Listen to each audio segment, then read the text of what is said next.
Hello, hello, hello. Guten Tag, everyone. Hope everyone's having a wonderful day. If you're in here live, well, already 5 people, so maybe starting at 1:30 is the trick. I don't know. We shall see. Anyhow, thanks for joining me and hanging out. Yesterday was my game night, which tends to fluctuate from day to day. We haven't done a good job figuring out when to play from week to week. We keep it kind of fluid. It's a small group. There's just me and 3 players. 2 of the players are fairly new dads. One of them's got, not a newborn, but maybe a close to a newborn, a few month old. And then another one has, I guess, just one entering sort of the toddler phase. And then I have a daughter, and the other guy has kids. So we try to be pretty understanding with the schedule. We don't play for very long. It's funny because these recaps end up being, the chat and everything ends up being about an hour, and we only get to play for maybe 2 hours or 2.5 hours in a shot. So they're very small sessions, but I do think sometimes that the bite-sized length of the section is actually helpful to me because it lets me think about stuff.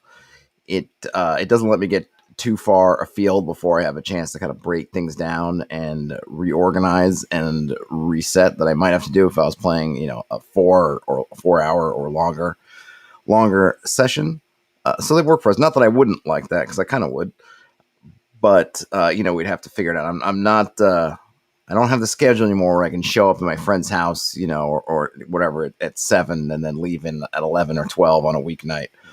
Not something I want to do these days. But let me just get right into it. We left off the last session with the bit of the driver coming up, trying to do something good, but having revealed to this enemy that the party had made themselves. Right, Todd's Law. Give it enough time and opportunity, the players will create their own antagonists, and sure enough, they created one that he had basically pointed the antagonist towards the town where they're from. I mean, there are only 2 towns really in the area, so it wasn't much of a thing. But he basically pointed them directly at their shop, because they had set up a barber surgeon shop where there's grand idea of offering haircuts for free, and in exchange, sort of spreading the word of the goodness of the group, which they call themselves the Couriers. And he pointed them right to them and said, "Oh yeah, go them, tell them the Couriers sent you, and get a free haircut, and I'm sure they'll take care of you." Right? And he, of course, had heard of the Couriers because they had made sure to tell him when he was essentially keel-hauled and kidnapped, and wanted to potentially force him in. Like, you're a Courier now, you're part of the Couriers. So he absolutely knew the name, was able to put 2 and 2 together, and went scampering off back to their hometown. And this happened a few days. I think it was calculated maybe closer to a week before the party showed up. And this is back in the other town. So he had some time to play with. So, of course, the party was then very anxious to get back to town during this gaming session to see what was going on. I think they thought the worst. It was kind of interesting in sort of the chat between sessions, where they were thinking, like, this guy's going to go and is he going to kill everybody? He's going to kill. They had a barber surgeon. I think they had another servant kind of in their home quarters. Is he going to go in there and slaughter them? These kind of things. And the answer from my standpoint, of course, I wasn't going to tell them this, was no. Right? Going back to that video I did earlier in the week on limitations and villains, he's not really in a position to do that. He's not a super powerful, mega villain, and it's not really his style. It's not his method. He is more a sort of weird charisma, like, strangely charismatic figure, like a Rasputin type. He is a magic user. He does have spells, and when they first met him, he didn't have his spell book with him, and now they know that he does. So that does give him an aura of, well, what might he do? He could potentially cast spells on them, or at least he has more power to retaliate against whatever they want to do than he might have when he first met them. But he's not the stabby type. In fact, I even made a point of saying that when he knocked out the NPC they had basically holding on to his leash while they were fighting crocodilian creatures, that he pulled the guy enough out of they were fighting kind of in a swamp, that he pulled the guys to make sure that he didn't drown while he was unconscious, kind of dragged him somewhat out of the deeper parts of the swamp so that he lived. So he showed, for whatever reason, some kind of, I don't know, what would you call it? He showed some restraint, showed some, mercy, potentially, right? So who knows if he's an out and out evil guy. I haven't decided exactly all of his motives yet, because he is a bit cuckoo. So insanity is kind of a nice thing in villains because they don't have to act rationally. Let's see. Nothing says, is he a villain? I don't think I've heard anything that makes him villainous. No, he hasn't shown himself to be villainous. Like I said, I'm not exactly sure. He is a bit cuckoo. He's a little cuckoo for coconuts. And he definitely, when they found him, was definitely wishing vengeance, plotting his vengeance against folks who he had deemed who had done him wrong. So they're kind of well aware of his vengeful personality. But whether such these folks that he was at least allegedly chasing down to revenge himself upon, or did they really do it? Are they figments of his imagination, or were there even crimes committed against him, or is this just something that he has concocted in his mind? To be determined. We don't know. But he's not playing with a full deck, so to speak. So he's volatile. That's absolutely certain. But yes, other than that, it hasn't been determined yet. Of course, in the player's sense, they have turned this figure against them, and he is then acting against them. So they did end up leaving town fairly quickly, got up on their horses. They got their horses, their wagons, their whole shebang now. And they set off down the road thinking, rightfully so, that they'd be able to make better time between the towns than they usually do, because now they're riding on roads and they're on horseback and they're going. But they did want to stop at this one sort of crossroads area where they'd made contact with the wolf folk before, and they wanted to try to make contact again, because they did have an update for them on where their leader was, because now they kind of knew definitively through that the Sword Verdigris's kind of song that their leader was held by goblins in the caves by that wood. So they actually had some news. But I rolled some dice, and the wolf folk weren't there. But part of that rolling dice was also, ye old encounter check for the day on the road, and it came up with an encounter. And what I decided to do, and I don't ask me why I did, just I get these things sometimes. I decided to use a whoops, that's not the right one. Or no, actually, hold on, I can flip it over. I decided to use I guess I'll cover this first. So I'll put this link in the chat. I decided to use this wonderful online tool that automates the summon spell from Lamentations of Flame Princess, or the summoning spell. And I'm going to chat. I'll try to remember to put this in the show notes as well. There we go, and I will show that. So there it is. You can go to summon.totalpartykill.ca, and you too can start generating creatures, either for use with a summon spell if you use the Lamentation summon spell, which I actually like a lot, or if you just want to do something weird, because you are going to get lots and lots of weird results. I think that's the one thing to be aware of. If you're going to use this kind of creature generator, you're not getting, oh, it's a deer, or oh, it's whatever. You're more likely, maybe, I don't even know if it's possible to get such a mundane creature out of the kind of summon tables. You're going to get stuff like this, right? So what I ended up with was a pure energy demon. And this was going to be tough for the party. Immune to normal attacks, and they don't have a lot of... they've got some good abilities that set them apart from, say, their vanilla basic expert, sort of vanilla basic D&D counterparts. They are stronger than them as a rule, but it's not like they're loaded down in magic. I think at this point, They're level 2. They haven't actually gotten that much magic gear. They just tended to have sort of missed them, or turned back, or otherwise just not been in a spot. Not really their fault. It's kind of luck of the draw. I mean, I think that's why they ended up, when you read modules, and if you listen to or watched my read throughs, you read through those treasure lists and you think, well, goodness, there's a lot of magic in here. But your party may miss a lot of it, and my party definitely has missed a lot of treasure. So they only ended up with maybe one magic weapon between them, and I don't even think that the person that had it even thought to kind of pull it out. Maybe they didn't feel like they had enough data to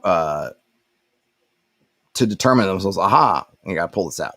But this guy showed up, and what I tried to do, so I like to do with this is, in my world tends to be fairly, I don't want to say gritty, but it's fairly lower magic, or magic is there, but it's not kind of in your face, right? There are magic users running around, but they're not just, people aren't just going around popping off illusions and doing things. It's more stuff you do. You kind of keep yourself to yourself. You're in the employ of rich and powerful lords and ladies, or you're in your own towers doing things. It's not something that to the people kind of on the ground level, not a lot of magic going on. And so we don't have a lot of more, and I don't have a lot of more gonzo kinds of things going on. I love to throw these things in here, but they're not coming out as a rule. So when I pull up something and it's a pure energy demon, the next thing I'm thinking about before I just drop it on the party is, why is this thing here? Because it's not something that would belong on any of my encounter tables for this area. Who's going off to make trouble, that NPC, the kind of mad magic user. But I thought, well, Bogwig doesn't know where the party is. I don't think he has a reason. I haven't set up kind of what he has. I haven't even rolled for his spells yet. I don't know what items. I haven't even determined what his items he has at the moment, because he's kind of off screen, and right now he's not really depending on using magic. So I've just had to kind of left it as a blank space that I'll fill in when I need it. But talking about sort of what I was said the other day, in that, make your antagonist kind of work for it. It doesn't make sense that he would have a way to find them, have a way to track them. He didn't even do anything like leave a totem for them they could pick up, and then he could track the totem. He doesn't have the means to do that. He didn't have the time to do it. He didn't have the energy. He didn't have a spell book. He didn't have anything. So he doesn't have a way to track them down. Because I feel I didn't think this thing should just be like, oh, it's just wandering around the this little ruin where there's a crossroads, there's kind of a shrine or something that's basically a little ruin, or maybe it was a way station at some point. It's mostly gone. There's just kind of a crumble of stone there now, and that's where they'd set up to try to make contact. I didn't think this thing would just be wandering around, so it had to have a purpose. So before I put it out there, I had to think about, what is the purpose? Well, the one thing that the party had picked up multiple sessions ago in another random encounter was these 2 odd gems. And the story between these 2 odd gems were that they were trying to find somebody, and they thought they saw tracks of something else that seemed to be following the tracks that they were following. And essentially, this was rolled up as a random encounter. And again, trying to put these random encounters into context, that's what I thought about. Okay, this thing is tracking somebody else. And the party thinks it's tracking the person who they're trying to meet. So that became this little bit of, well, what's going on? Well, I just determined, I rolled it up, and it was this kind of undead creature. I decided it was this kind of undead stalker type creature. And it had, its eyes glowed red. And I decided it couldn't move really during the day. So its progress is all being made at night. And the party was moving during the day, so they followed the tracks and found sort of a dark glade. And in this glade, the creature was just standing there. And it was kind of hooded, cloaked, and it's just waiting. And it's undead. It doesn't need to breathe, doesn't need to eat, doesn't need to rest. All it's doing is, it's fairly single-minded. It knows that it knows basically some way it's tracking its quarry, but within there, it can't move during the day. So it just found, it's traveling at night, and as light is starting, or as night is fading and light is starting to grow from the dawn, it found the darkest place it could and just hunkered down to wait out the day. Simple, right? So the party finds the creature, and they're kind of moving around, and the creature doesn't seem to be bothering them. Literally, as if a statue. It's just staring off in some direction. But of course, one of the players decided just attack it. I'm not even sure what precipitated, but they just decided to either they attacked it or they did something that was menacing, like drawing their weapon in its presence or something, which then caused it to go essentially into kind of a self defense mode. And it's a pretty strong creature. I'll have to pull up the stats for it. I don't have them handy to share, but maybe I'll drop them in somewhere. But there was 3 of the party and plus an earth elemental that that the dwarf summoned. So between all of them, they put it down. But like I've mentioned, I think in the chat with Bandit's Keep, right, in my world, undead are a little bit more hard to kill than just putting the sword to it and you drop. In this case, the creature just dissolved when they got down to 0 hit points, and the 2 gems and these 2 eyes were glowing red revealed themselves to be gems as they sort of dropped down just into some ash.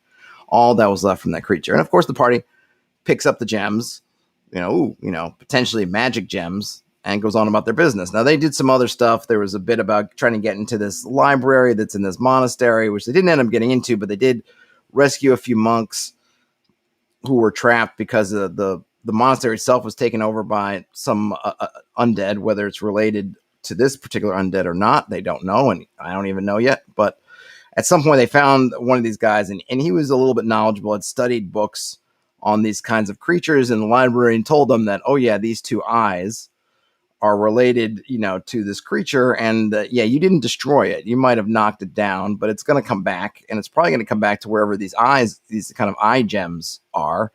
And from what he understands, oftentimes it's a kind of a lunar cycle deal. So if you have this stuff at the wrong moment in lunar cycle, and this thing's just the eyes are gonna glow, he's gonna pop back with the gems, and of course it could be right in the middle of your campsite at night.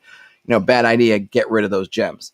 Party's like, nah, we're gonna hold on to them, and they had some time to kill before they got to a full moon. So I think they figured, well, maybe we'll take our chances or whatnot. But that was a few sessions ago, and nothing had really been done with them since. It was just kind of something's in the background. But as I'm looking at this pure energy demon, and I'm thinking about, well, I don't think Bogwig could have done it. There's nobody else that nobody else that really has a motive to be going for the party. And again, they don't have a method to find the party. Then what is this pure energy demon doing here? So I said, well, I had decided that how these undead stalker creatures are created is you actually have 4 gems. And the person who creates the stalker has the skull of some kind of warrior. So some kind of classed fighter type, right, is died. Somebody went and dug up their skull. They took 4 of the gems, 4 of these identical, I call them blood ruby gems. And they put 2 of the gems, as part of the ritual, 2 of the gems they put in the eyes of the skull. The other 2 vanish. But they vanish, they're sort of incorporated with the creature as it's formed, right? So you have 2 gems in the skull, that's where the summoner is, and then these 2 other gems, and they're connected. So that was, to me, was like, okay, there's a link, right? I know that whoever summoned this original stalker is at least somewhat powerful magic user type, potentially a necromancer. I don't know. It's kind of to be determined. And I know that there is a connection between the rubies, these blood rubies that the party has, and the blood rubies that it has. And they're connected literally by magic ritual. So I thought, well, there's a link that this guy could use. He wants his gems back because he doesn't want to wait, and he doesn't even know where his stalker is. He might not know where the party is, but he can sort of locate it in a way to then summon something to go deal with them. So that's how I inserted this pure energy demon. So as the party's trying to make the calls, they're just howling. They just howl. They howl, hoping that these wolf folk will hear them. They see they hear a voice on the wind, and I kind of had this idea of, so the wind starts to blow, and they hear a voice on the wind. And I had this, I don't know, in my mind, I was thinking from Saruman and Fellowship of the Ring in the movie when he's bringing the Caradhras, the snow down on them in the mountains. They kind of hear this voice, and they see like a little bit of smoke coming up, and then the smoke itself starts to take on a form, and the form ends up being sort of a somewhat opaque, smoky gray kind of glass form, but the edges are all electric, and it's got this kind of jittery look, but basically in a man-shaped kind of form, but where but its legs kind of come down to points, and where the points hit the ground again, it's kind of scorching and burning where it lands. And of course, it shows up, and they kind of watch. They could have tried to run at that point, but they didn't. I think they were curious. I like that my party is very curious, and they very much like to talk to things too, even though it seemed to me that, that you're going to try to reason with something like this, but hey, maybe it would reason with them. In any case, they watch it as the thing forms, and then, it basically takes a half step forward in the grass, again, making little scorch marks, and it says in kind of a gravelly voice, return the gems. Right. And, and at some point in there, I put in initiative, and I tried to stress, like, I'm not saying you have to fight it. What I am saying is that order of action may be important, and we're kind of zooming in on that time scale. And I try to do that with initiative. I know often, with the old cliche, right? Something happens, roll initiative, and that just means we're fighting.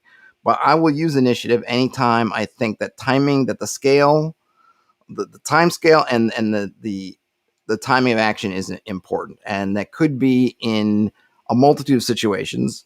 In this case, or really in any case with an encounter that might become combat, I think it's important, because you might have somebody revealing a weapon, somebody else trying to reason with them, somebody maybe casting a spell, and the order of what happens when is important. If the guy starts to reason with them first and make a good statement, and then somebody pulls out their weapon, does the fact that maybe they maybe they got the morale or the reaction up a few notches, and then when the other guy takes the morale down a couple, or the reaction down a couple notches, is that balance to the point where he doesn't take his weapon out, right?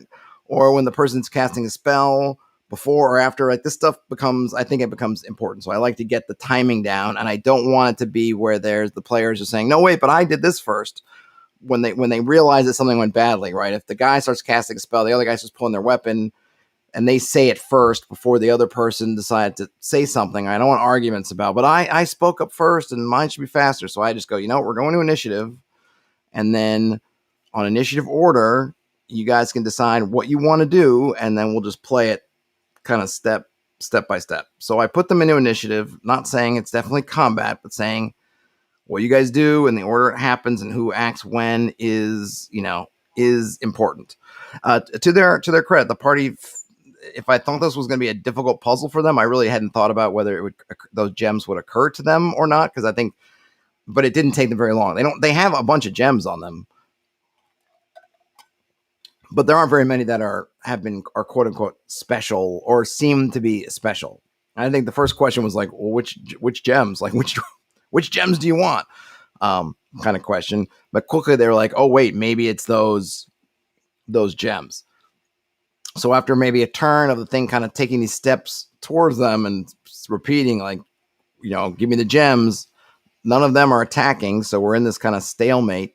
And really, the creature just wants the gems to take back to its master. It's not interested in just slaughtering them. It's there on a very specific purpose, and it's going to do as much or as little as it needs to fulfill its purpose. From its standpoint, if they hand him the gems, or the gems, it's going to leave. If it knows that two of them have the gems and they're not handing them over, it's going to kill them and then take the gems. Or, what it's just going to do, the least or most it has to do to get what it wants. So it's taking steps forward and saying, give me the gems, or return the gems, or give back the gems. I think I just used return the gems. I was kind of going off of the old Time Bandits, return what you have stolen kind of thing. But I made it more specific, because I did want them to have some idea.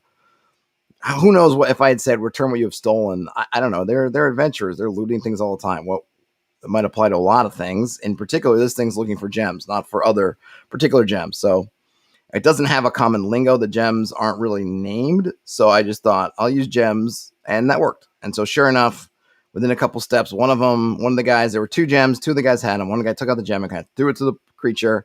And I showed how the gem kind of slowed down and like entered the creature and then sort of vanished. And there was also one of the NPCs did end up attacking.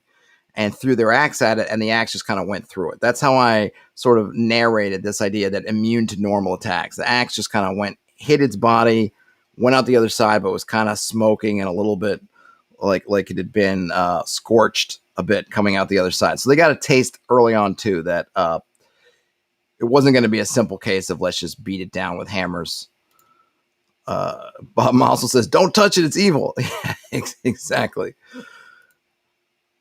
And then nothing says, "Return what you have stolen." Nope, not that. Nope, not that either. Nope. Yeah, I could have seen return was stolen, and suddenly they're going through their packs trying to figure out, well, what haven't we stolen that we could give this guy, which actually might have been kind of funny in its own right. I'm kind of wishing maybe I'd gone that direction now.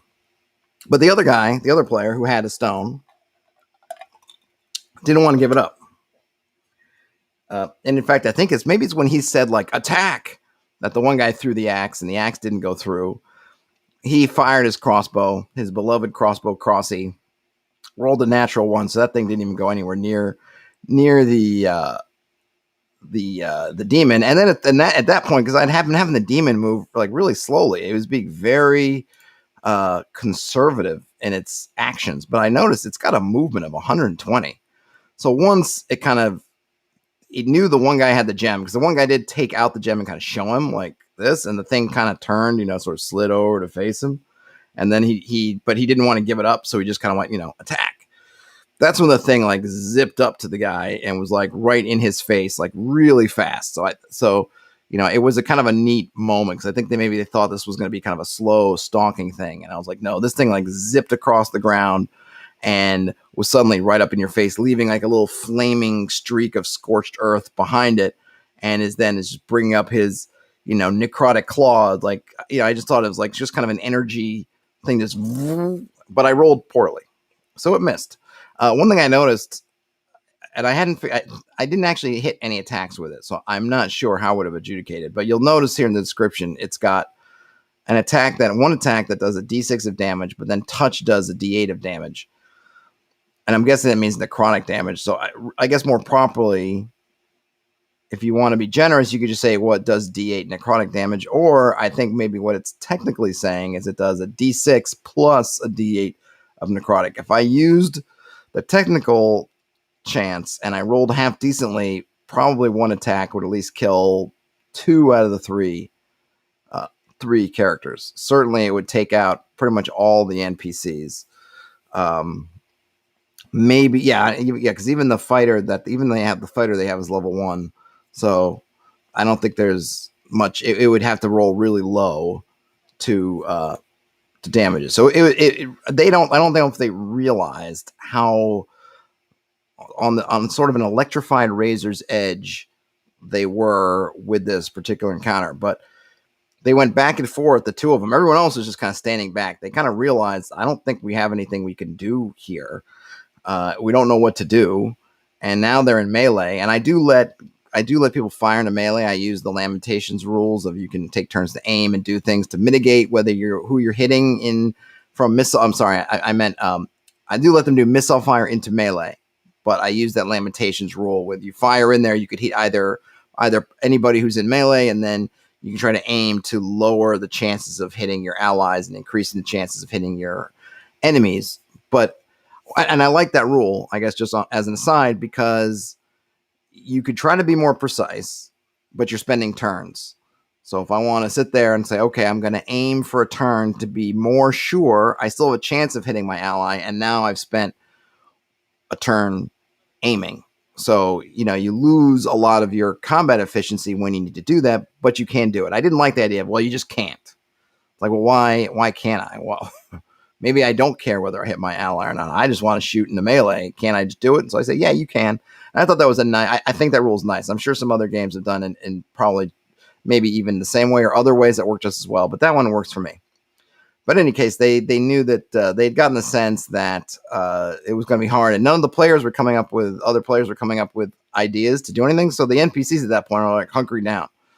One of the other PCs quickly got into cover, yelled sort of, take cover, and was sort of taking cover in the rocks of this ruin. So the other NPCs did too, the hirelings, and they didn't know what to do, and their leaders didn't know what to do. So everyone was just kind of hunkering down, and it kind of became a two-man a 2-man or a one PC, one creature battle, which puts the odds really against the PC because that was not this player was not the one whose character had the magic weapon.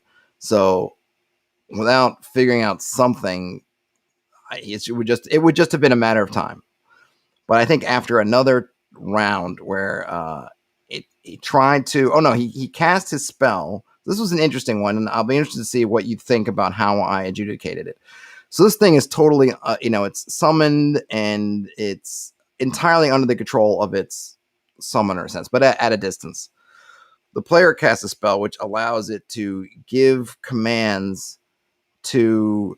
It's kind of like, I forget what spell would be the kind of the 5th edition or sort of classic spell, because for him it's an ability, but it costs resources. I guess what we call it a spell-like ability. Basically, it's like you give a command and you can say flee, and the thing will flee, right? So he tried it twice, and he failed the first time, and then he tried it again, and he succeeded. And what my ruling was, which everybody accepted, so it wasn't a problem with the table, but I don't know. I'm not someone who's so sure that I did it correctly. Is that the thing started to back up, but it was like it was under. Was this his power, this local power, greater than the domination and command that it had been given? Because it's already essentially under a command.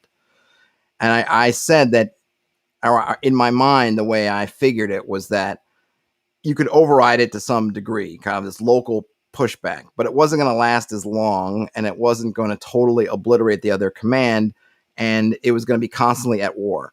So what it looked like in the game was that it started to take steps backwards. So they saw that it was effective, but not super effective, right? The thing didn't all of a sudden turn and run for the hills. Like they'd used it on a giant, and the giant actually failed its save, and the giant took off running. In this case, this thing really had not much will of its own anyway. So even though you overrode its local will to a degree, you couldn't overrule the command.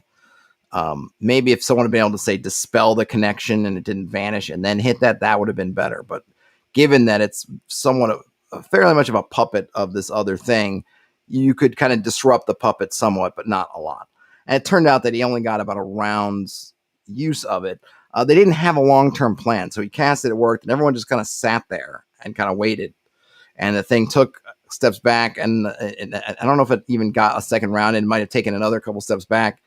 And then it kind of shook it off. And I made sure that the player kind of felt that this hex that he'd put on it has failed, right? And so then it rushed forward again. So it didn't end up having much of an effect. And I don't know whether I gave the power short shrift or not, but I tried to think of it.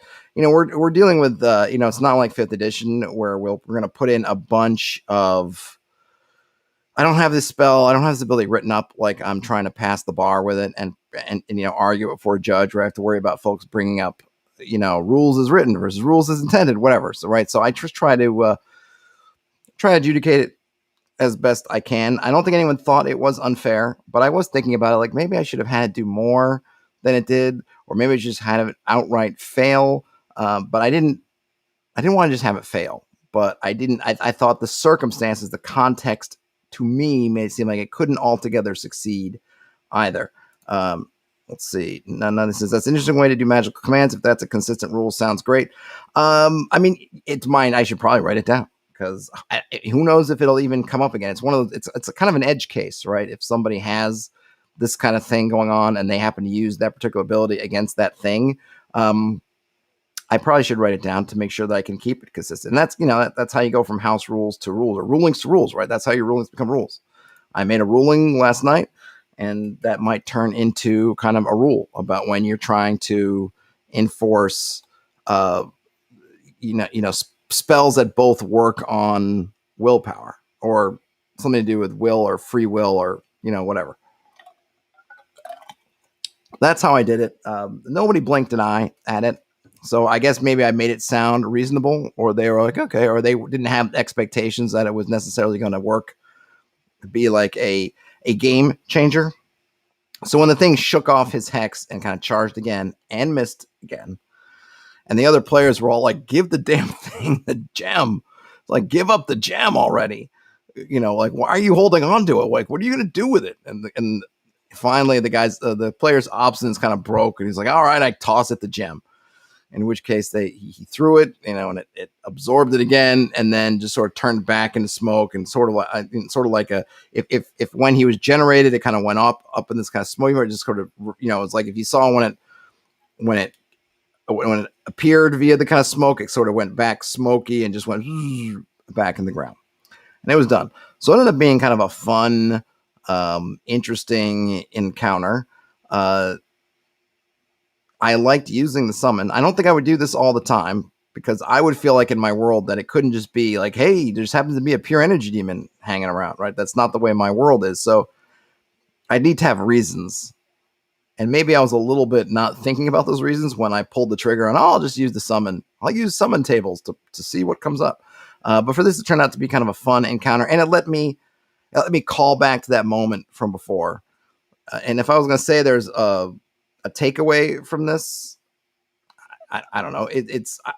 I appreciated, and I hope the players appreciated, though I don't know, that it felt like these different things that had happened to them fit together, right? Somebody summoned that thing and they knew it and they learned about it, and now it kind of came back around to them, and they were able to kind of come not quite full circle on there, but they were able to kind of put a pin in that, and they could see it happening. And I hopefully made it feel for them that the world is moving, right? They disrupted something, and whoever they disrupted didn't forget about it and forget about them. They were trying to think about, well, how can I do this, right? And maybe it took them a couple of weeks or whatever to think about, well, how can I figure this out? Maybe they had to go off and research the spell to track the gems, or research the spell to summon a creature at distance like that, right? Maybe they had to do all this stuff, but that individual, that creature, that person is out there, and they didn't just disappear because, oh, that was just an encounter and it's done. It's like, no, they're still out there, and potentially now that stalker could show up somewhere else more immediately, and maybe I will have the stalker show up somewhere else, right? To again call back and pull that in, and keep it as a live thread in this tapestry. But I always think it's a nice thing. I think as players, I think we always, at least I do, I appreciate those callbacks. I appreciate those things that look back to things we've already did, who take some of the things we left kind of hanging and address them in some way, right? Which Bogwig himself is one of those, right? This guy escaped. Did he just run in the Pine Barrens and disappear, never to be seen from again? Nope. He's still hanging around, and he's got a grudge with you have to deal with, right? You disrupted this guy's stalker plan, so now he had to kind of disrupt you back to get his thing so that he could do it again, or at least speed it up, or whatever. So now he's done that. Right now there was that move, and now there's this counter move, and now someone gets to make a move again. So I really dig that. So they ended up, all told, they came out of it. None of them got a scratch. They just lost those 2 gems, which they knew were dangerous and didn't have. I don't think they had a real plan for them anyway. So I don't feel like it was me just taking something away to take away from them. I would have been happy if they would have taken the gems. If they had found the magic, if they had realized that the magic sword that they had found, which they do know is magic, they just didn't pull it out, could have heard it and then killed it. I would have been fine with that too. This was not a case of, oh, I just want to take these gems away from them. It's like, not at all. The gems were the reason this thing was here, but if they could have found another way to deal with it, then more power to them. That's just the way this in particular encounter broke. So they had the combat, gave up the gems, the demon disappeared, the wolf folk never showed up, and they continued on to town, and they got to town in the early, sort of mid-afternoon, maybe a little bit earlier afternoon. And this is where I got to have some fun. And this session, just by the way, was the only action in the session, but it was a very fun session because there was this big kind of comedy element, and it was just all about. I got to narrate sort of the mischief that Bogwig had perpetrated while they were gone. I think they had some fun making jokes about sort of the discovery of what Bogwig had done, and then them trying to figure out how to what they were going to do, what their response was going to be to a Bogwig. So it ended up being lighthearted, and they did some shopping and some other things. We got to play around. So the first thing I did is they're coming into town, and they'd been here before. They'd set up shop. They'd had people who were supposed to be out there kind of selling the glory of their names. And remember, another one of Todd's laws, right? Your hirelings are, to the extent that they're competent at all, they're only competent in the thing that they actually advertise themselves as doing.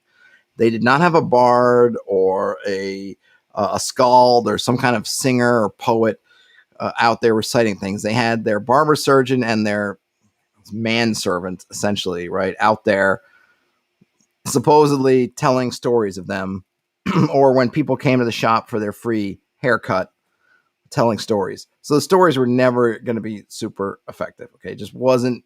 I think they, at least one of the players, had these kind of grand designs. They're going to come back like heroes to a Roman triumph, and that was just never going to happen because that's not who these guys are. They need to find. They want somebody to really be out there singing their praises. They need to find a poet, a bard, a troubadour, somebody of that nature. The manservant's never going to be particularly enthusiastic about it. B, might not even believe the stories anyway, and C, really have their heart into it, either from a professional standpoint or from a personal standpoint. They just don't care that much. They'll do it to some degree because you've told them to, but they might put the minimum of effort into it. Bob Motzel says they need an integrated social media campaign. Indeed, and they were laughing about and they were joking about that because they get into town and they're walking through the town towards their sort of storefront, and they're getting kind of the stink eye from people. They're noticing people kind of looking them askance and kind of not giving them a friendly welcome, which of course they were sort of shocked by. And I think they were expecting when they got in their storefront that there would just be some kind of bloodbath, right? That Bogwig came in and just, I don't know, tossed fireballs in the window or something and just blew the whole place up. That's not what they found at all. But they found that there was nobody waiting to get their hair cut. And the manservant was just kind of hanging out in one, kind of sitting on a stool. And then in the other chair, kind of the barber chair, was their barber surgeon who had a rag over his eye. And when they came in and they realized, because they didn't send word ahead that they were coming. So it was a little bit of a surprise that the party suddenly showed up. So of course, feeling like they'd been caught slacking, as soon as they walk in, they're trying to busy themselves. And the barber takes the rag off his eye, and he's got a big black eye. And of course, they ask him who did this, and he says it was the baker. And this was kind of funny, only because, like, they think they wanted to say it was like the beggar. Like they were like, oh, Bogwig did this, like the beggar did it, Bogwig. And he's like, no, the baker, the guy who bakes bread. And they're like, what do you mean the baker? So we got to tell a little bit of exposition about how this guy had showed up and started preaching around. And it's not a big town either, right? Kind of getting in sort of the town square and just riling people up, getting people all kinds of riled up against the Quarriors, disputing what we were telling them it was going to lie, telling them how you guys had kidnapped him and tried to do grievous harm to him and basically keel haul him and all these kind of things in the hills. And it really got them mad. And so at one point he's been doing this for a few days, and the guy went to get a bucket of water from the well, and he got accosted by the baker on his way back, and the baker slugged him. And so that's why it had the kind of wet rag on his eye. And so there's a little bit of like, you mean the beggar, Bogwig? He's like, no, the baker. So we got that kind of part settled. And, they're like, oh, we're going to get, and you can see the party was all like, oh, we're going to find Bog. We're just going to like beat the heck out of him, kill him. And the guy's like, well, you're going to have a hard time because, he's been taken into the keep where the Viscount is. And this was just my little inspiration from going back to, what's his name? The Russian guy, Rasputin, is that he'd kind of charmed, not charmed in the magical sense, but sort of charmed the daughter of the Viscount, right? Who has, because Bogwig didn't have anywhere to stay. He's at this point an itinerant. He is a beggar. He's an itinerant beggar, even though he's got his magic book with him, his book of spells with him. He has nothing. He's got rags. He did come in for his haircut before he did take the free haircut and clean up before he went out there and started preaching against the Quarriors. So he did get to clean up a little bit. But again, that charisma, and he's preaching in the town square, which is basically in front of sort of the inner kind of keep castle where the Viscount is, and sort of kind of enthralled, sort of charmed, again, right, not in the magic charm sense, or charmed the daughter of the Viscount, who then, invited him in, and he's inside sort of trying now to ingratiate himself in those circles. And so that he's not somewhere where the party could just get a hold of him. And this is something that I used a GM emulator to ask some questions and roll some dice to kind of put the kind of parameters on this and sort of what had happened. But the other thing that sort of guided me was this principle of like, I don't want them just to take the easiest, what would be the most easy approach to do that, which would be that they just find Bogwig in the street and just kill him. I want them to have to try to, I want things to be a little bit more, interesting than that. But I also wanted to give them kind of space, and it's space to kind of make decisions, to make plans. Bogwig isn't out there in the streets now preaching against them every day, because he's inside now trying to curry favor, trying to figure out how he can, and the party aren't even his only concerns. They are now, maybe they were been chiefest on his mind, but now that he's kind of in this kind of keep, he's got other things he may want to try to do. So it does give the party space to do things, but it takes away what would be maybe the easiest option, which is just find him in the street and just stab him till he dies, which he doesn't have a lot of hit points. That would not be a difficult fight. So I feel like it adds some interest. It's within the realm of consequences that could be. I used, I forget the name of the GM emulator. I always forget the name of it. That's why I've referenced it on my channel before. I made a video about it. I should probably, let me see, because for some reason I am, hold on a minute.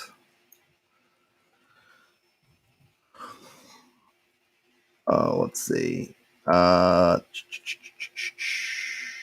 Not Rory Story Cubes. It's in the video I did about Rory Story Cubes and Mythic. Thank you. I don't know why I can never remember Mythic. Yes, Bob Mostel. It is Mythic.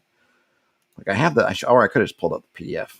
My mind never goes the way I need to. Yes, Mythic. So I use Mythic, but this fits within kind of things. It's an interesting concept. It fits within reasonable consequences of this guy who, again, is highly charismatic, though in a strange way, and I think forces the players to think outside of just, we're going to march up and just kill.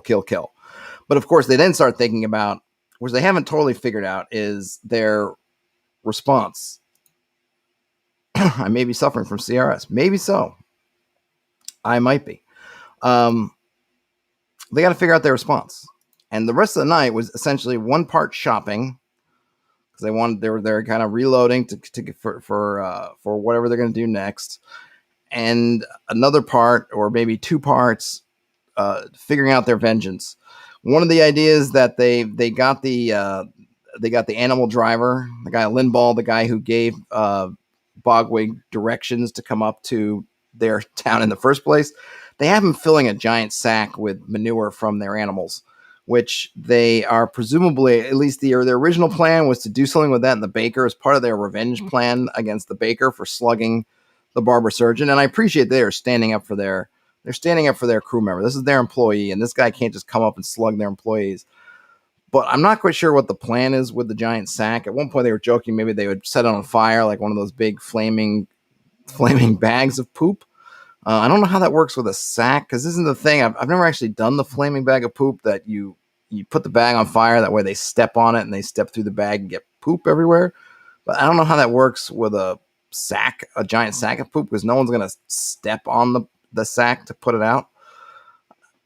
I don't know.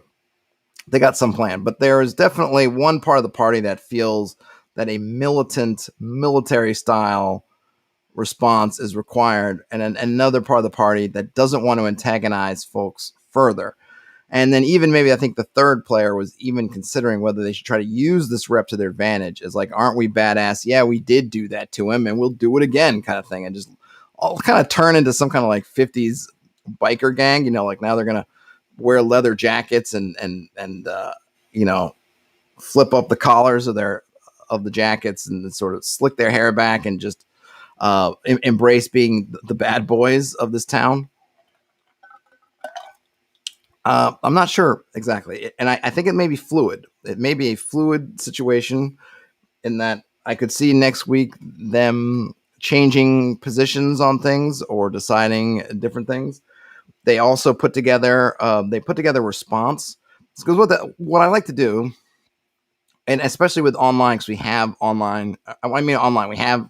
We're in Discord. We're in the video and voice in video and voice chat in Discord. We also have text channels. And what I'll say to them is, well, they'll give me something very general, like I want to go and I want to tell the real story of what happened. And and my response is, well, what is the real story, right? Because the real story, he may be exaggerating the longevity and the cruelty of it, but he's not lying. I mean, they did do the things that he did, maybe not with the intent that he has given them, but he's telling the truth. So you can't just tell me, oh, I go tell them the truth. Well, what truth? Because your truth is going to be different from his truth. So I tell them, we have Discord, we have the text chat. You write in the text chat what you are going to say. So when you say, I'm going down to the tavern to tell our side of the story, if we're not going to role play it out, then write it down. This is what you're telling them. And it forces them to kind of think about it, but sort of lay it out there and not just go with, I tell them the truth. And then later on, I told you, I tell them the truth. I'm like, well, there's no one truth here. There's multiple truths. Nothing says, hopefully each of the three try their own plan to comic effect. It very well, it could be, because they don't always work in unison. And there's certainly the one player, the one who created the copies of the flute, that the other players his character always seems to covet this flute, and it feels like the flute is the center of everything. So he always wants the flute, and feels like the one character is too much keeping the flute to themselves. And now that character's had secret copies made of the flute. So there's that whole deal, right? And so there's definitely this kind of, it's a playful tension. It's not a party or game disrupting tension between, and the one player who has the flute and has made the copies of the flute tends to be the one that does some of the more drastic actions. And he's the one that wants to be kind of militant response and spread rumors about Bogwig having STDs and putting the flaming sack of poop and in the baker's shop and doing all that stuff. And then the other guy is kind of the polar opposite. Like, hey, we gotta like Bob Monson said before, hey, we need an integrated social media campaign, right? We need to get our own messaging out there, a positive messaging.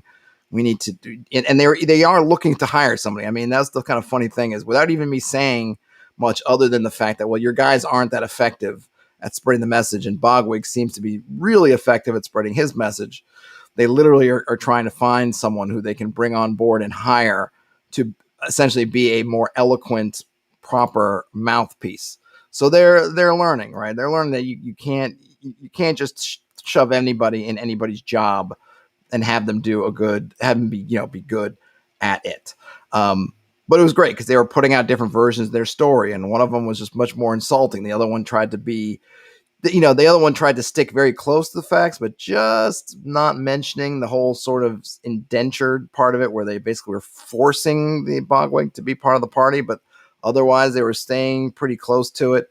So this was kind of fun, and we ended the session before they could put any of all these plans, but all this stuff is kind of, in the books, so to speak, of kind of what they're going to do. So I don't know how, and it's the other funny thing is, I don't know how much time they're going to want to invest in it. I mean, it's all good to me, but I'm curious as to how hardcore, they're going to be about this. The other thing is that they did point out, talking amongst themselves, but it definitely put a bug in my ear, is that, the Viscount, like, what is the daughter's relationship to Bogwig, right? So she's taken Bogwig in. Is it romantic? Is it just you're here momentarily? Like, what angle do they have? Like, what is Bogwig trying to do? Is she amenable to whatever he's trying to do? You have the Viscount over here. Now, the Viscount doesn't know the party from Adam. Doesn't care about them. And this has been one of the things that I have stressed from the beginning. This is not a good lord. He's terrible. He doesn't pay much attention to what's going on. He's essentially this was not a prosperous place. It was already kind of run down and beaten down before it sort of had some bad things, tragedies happen to it. He's terrible, but he's still a lord, and Bogwig is not nobility. And he's not even someone who is an up and coming person. Like, he is still kind of crazy. He's not all the way there. And so if there's something romantic, if Bogwig tries to make romantic moves on the daughter, the Viscount's going to want him out of there ASAP. But it's an interesting little trap, right? Because what makes Bogwig sort of useful to the Viscount at the moment is not that he's against the party, but just that he's very popular on the street. And, if you were going to look at if there were what was it, like one of those a Pew Research kind of polling of the streets of Nobbs Hill, the Viscount's numbers are in the toilet. I mean, they dislike him profusely, right? It's only because they're in essentially a society in which you don't really, you don't think much of revolts, and that's kind of such an extreme thing that they don't really have the will at the moment to do, that they haven't tried to get rid of them themselves, right? It's just that they're just beaten down and just hard up, and no one has kind of lit that powder keg yet, and but Bogwig could do that. But right now, Bogwig is in the castle, so the Viscount can kind of take a little shine off of Bogwig, because Bogwig is kind of not a local hero, but somewhat of a hero these days. So you have this interesting idea of, well, maybe the Viscount very soon is going to get tired of Bogwig and not know how to get rid of him, and the party is still out there trying to do sort of a counter campaign against Bogwig. How does the Viscount, and the daughter potentially, right? How does that resolve itself? Because they each one have sort of different goals, and now they're getting all kind of enmeshed together. So that's going to be interesting. The other thing I thought about is maybe how Bogwig kind of resonated with me a little bit, not so much his messaging, but this idea that I was thinking about, and I didn't put it together this way. I'm sort of backfilling, which I think often we do as GMs, right? Something happens, something else happens, maybe they're randomly generated, and you try to think about, well, how do these two things connect together? When I was thinking about, I had gone through the motions of, okay, Bogwig arrives in town, Bogwig riles up the people, Bogwig gets favor, whether it's short-term or long-term, with the local lord, so now that's where he is, right? But as I'm trying to backfill things, I was thinking about, well, okay, we did handle this off screen, right? So I wasn't role-playing to myself in the mirror of Bogwig standing before the townsfolk and speaking. I just asked some questions, rolled some dice, and tried to figure out what I could figure out. But from a fictional standpoint, right, thinking about, well, why did Bogwig resonate with these people in such a short time? And it was just like, it just hit me. It was like, boom. It's because his experience is very much like their experiences, only kind of in some way he came back to rise up a bit against these people. So this town is on the edge of a quarry, which had gone essentially dry, or just, I don't know, whatever you call it, where it's the veins, the minerals, whatever, the stuff they were digging up out of the quarry had basically run out. And it filled with water, and then basically the thing that kind of sets the campaign, this world in motion in terms of the player's campaign, was that the quarry just, the ground opened up, sort of a sinkhole opened up in the quarry. All the water sort of vanished down, and it opened up some things, including a dungeon that's an entrance to a dungeon was uncovered. And that was sort of what precipitates, the game starting. I had built up through the campaign, or through the, it's kind of, well, especially in the earlier things when they were really starting to figure out where they were, that these were people who were kind of downtrodden. The Lord ignores them and is just very bad at his job, doesn't really have any interest in them other than making sure they pay tax. The hills are tough.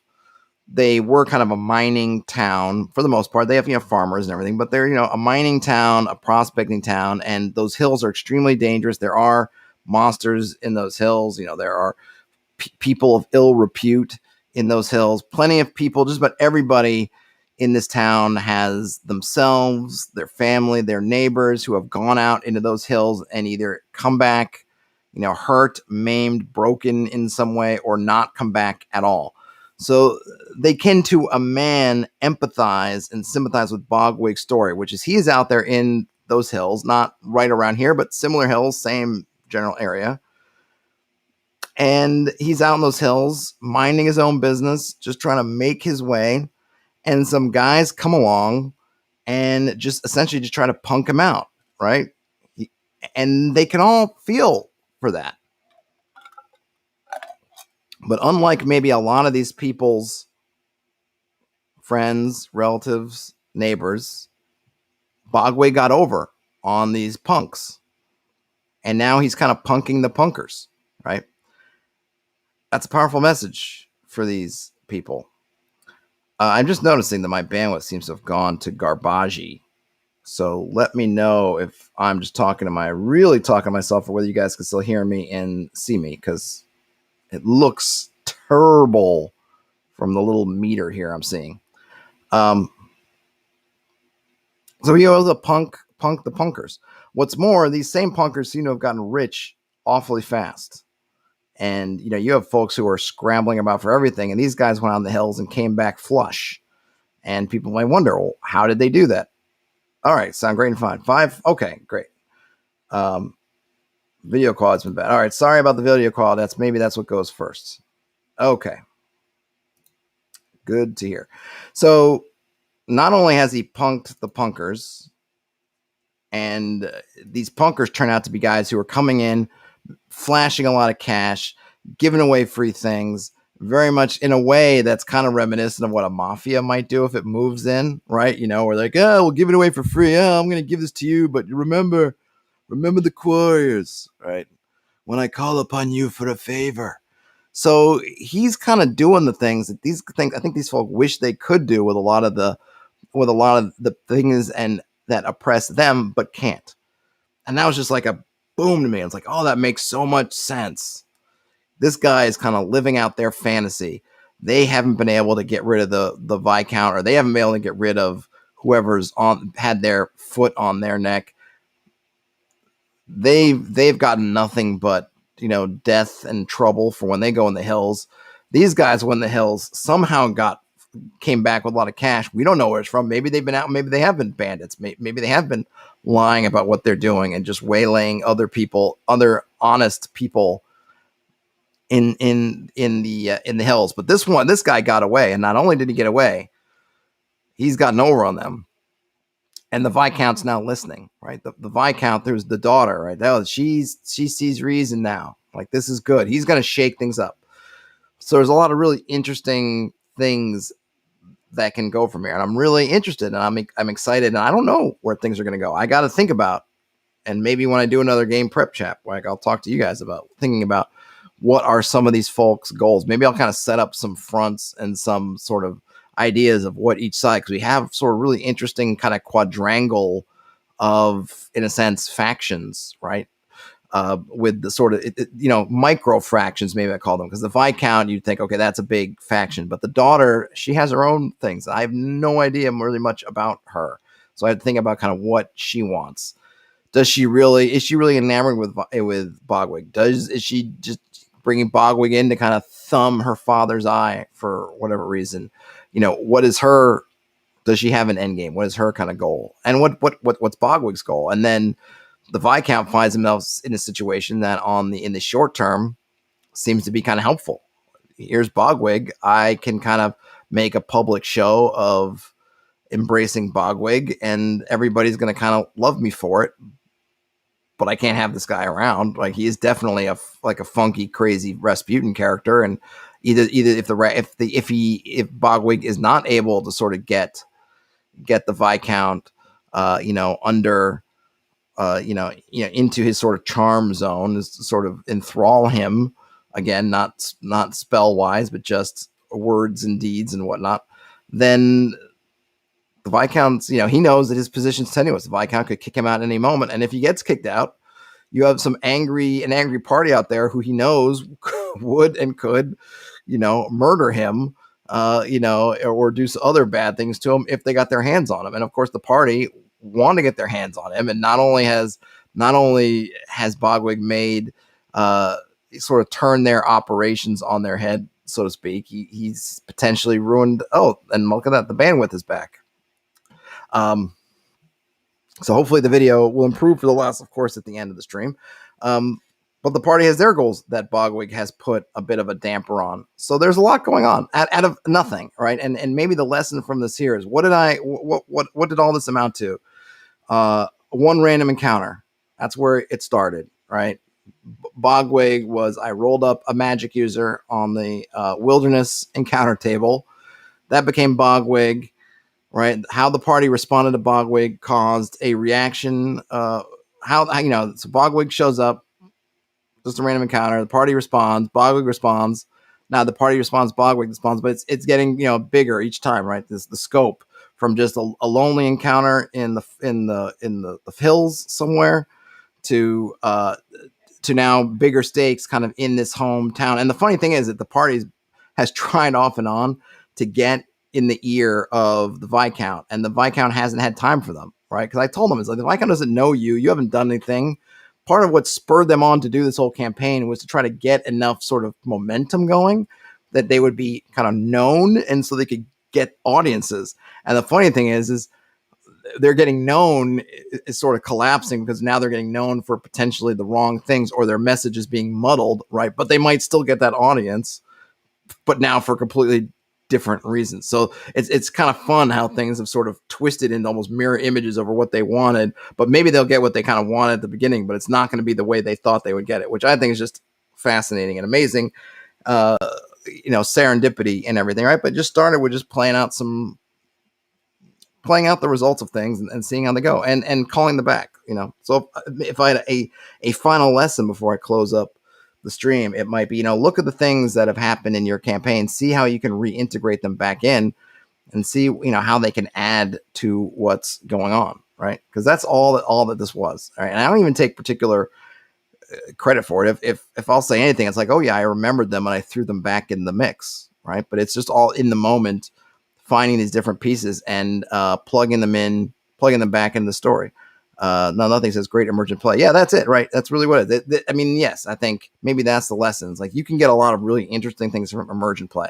I would never have thought up this sequence of events, right? If we look at the bigger picture, if we step back and say, party wants to get an audience with the Viscount. Viscount doesn't know who they are. So the party decides to create a campaign to make themselves known so they can get an audience with the Viscount. They go on an adventure and meet a weird guy in the wilderness. They botch that encounter. The weird guy escapes. Weird guy goes back and now has bollocksed their PR plans, and in so doing has become sort of in the ear of the Viscount. But then this all might flip back to, but in the end, the Viscount, now finding himself trapped with this individual, may now seek out the party for the audience that the party wanted in the beginning, but under completely different circumstances. So you have this whole kind of spirally weird circle that I could never have written down. I could never have predicted. I could never have sat down and said 4 months ago, 6 months ago, maybe even longer, okay, this is how it's all this is my grand plan for happening. It was just all about taking these pieces that you're creating via whatever methods, and if the pieces aren't used up, if they aren't planted firmly, right? Yeah, reuse them. Where does it fit in? But within making sense, right? If Bogwig were on another planet, I wouldn't have him just suddenly show up here, right? You got to try to keep things in perspective, keep things in the context, right? And so doing, I never had that moment that I'm always wary of as a GM, where the players go like, that doesn't make sense, or how did he get here, or what the heck, right? Like, they knew when this stuff was happening. They're like, oh, we left this thing hanging out there, and now it's coming back to get us. They totally recognize kind of it's on their actions. It doesn't seem to them like, here I am trying to get them somehow, or here I am being overly manipulative. It's like, no, these pieces were left out there, and they continue moving on the board.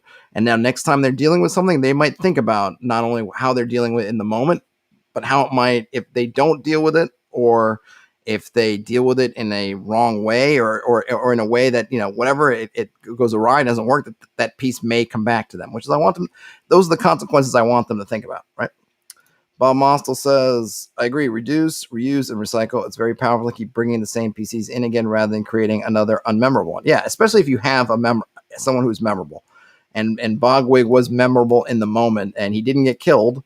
So he was available in the roster for me to come back, and he was in a position to come back, right? If he was further away, then I could I could create a front for him or some other way of managing here the steps Bogwig's going to need, right? If he was on the other side of the continent and he was just determined to get the Quarriors, then I would have to think about, well, how long does it take him to get there? How is he going to do? How is he going to make his way? All that stuff. In this case, he was close.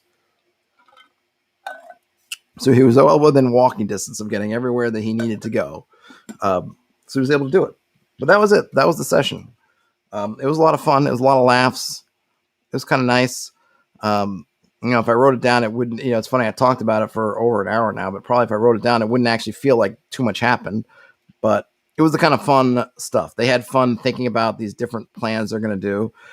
Absolutely zero, dungeon delving. We had the one random encounter that was a pseudo combat because they never actually struck blows against each other. So it was kind of the combat that wasn't, which was fine, right? I wasn't, this wasn't something where I needed to have that encounter be something. It just is what it is, right? And that's what I like about, I guess, OSR in general, right? Is that in 5th edition, I think a lot of people feel like they get a certain encounter and it's got to run for so long. It's got to do so much.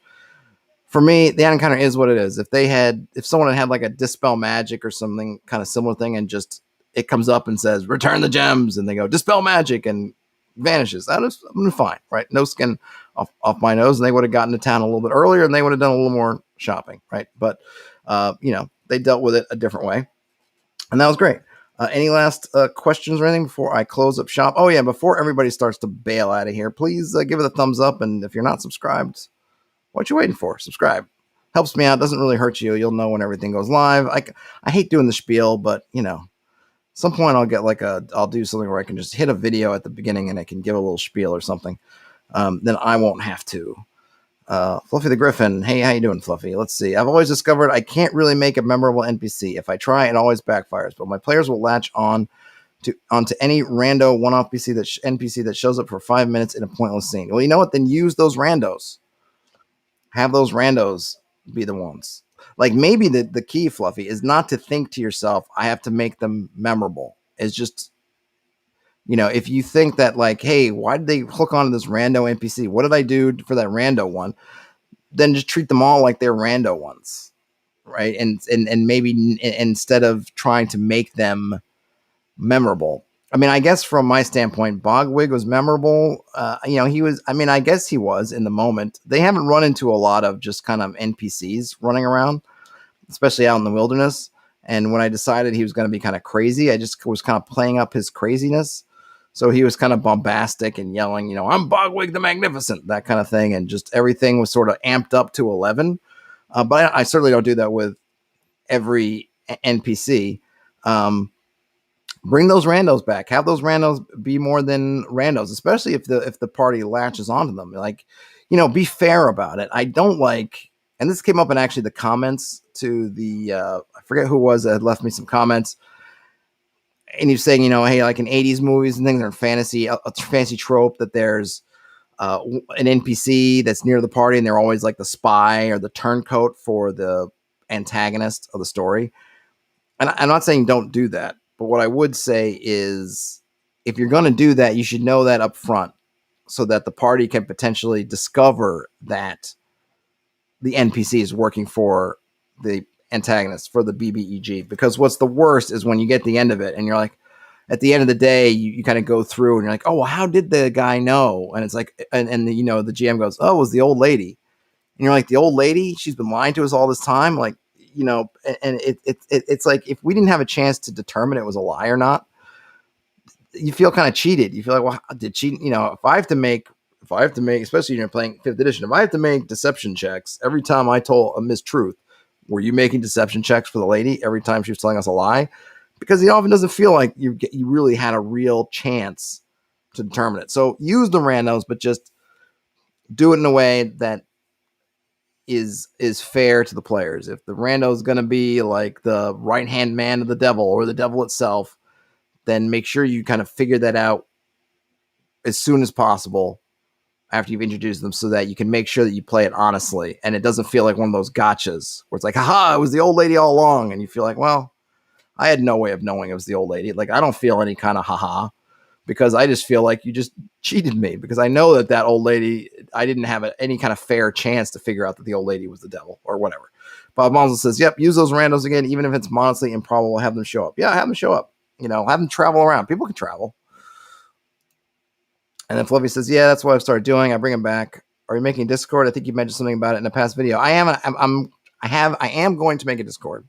I haven't done it yet. I'm trying to kind of get it set up first, but I actually haven't started yet. I want to find out what kind of look at the best bots and kind of assemble my bot army. Not so much for like the dice rolling. I know there's Avray and I've used Dice Maiden.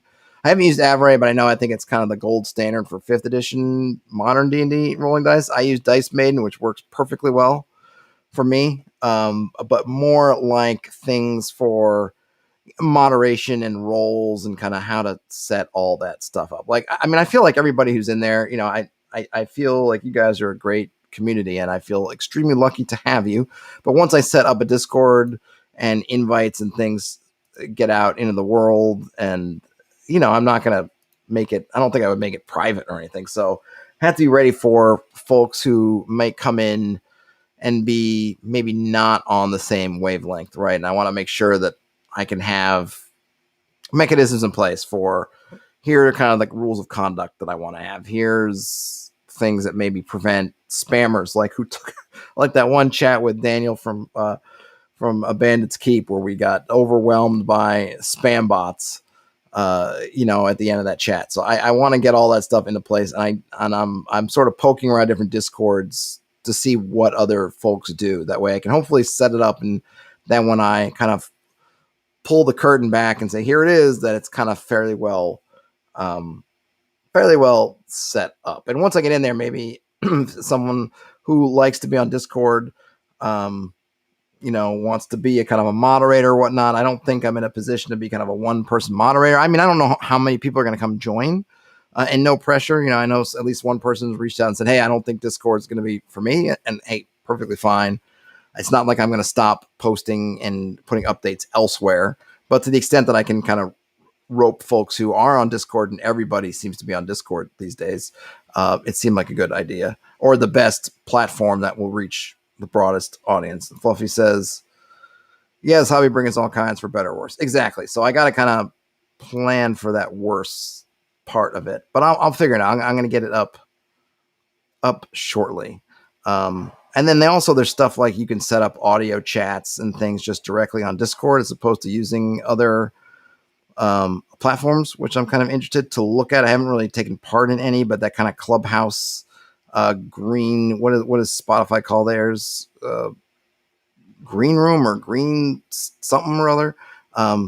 Discord has their own, and I'm curious if that would work to do some stuff if I didn't want to do video and maybe have kind of other people come in and speak, or have just like a literal chat where folks could come up and talk or do something like that. Questions, whatever, might be fun to do. So there's things I want to do on that Discord I think will help with in general. But that's it.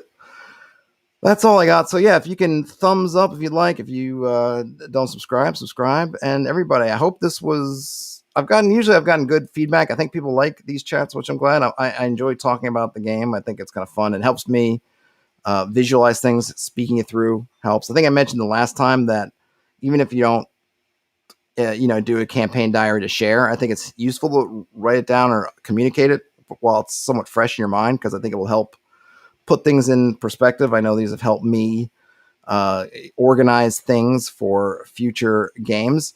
Tonight, if you didn't see my other announcement, I will put the link in the community tab of the YouTube channel. I will have Alyssa Faden on, cartographer extraordinaire. She's working on Necromancer Games, Necropolis Kickstarter. She's going to come in and talk about mapping. I'm sure we'll talk about the Necropolis and maybe some other stuff. So that's tonight. That'll be at 8 p.m. Eastern Time, U.S. Eastern Time. Of course, if you are watching this down the line, that will not be meaningful to you, but the video should be in the channel, and maybe I'll come back and link to it so you could just pop over there and give that a watch or listen. Anyhow, game on, everybody. Talk to you later. Pretty soon, actually, right? In the grand scheme of things.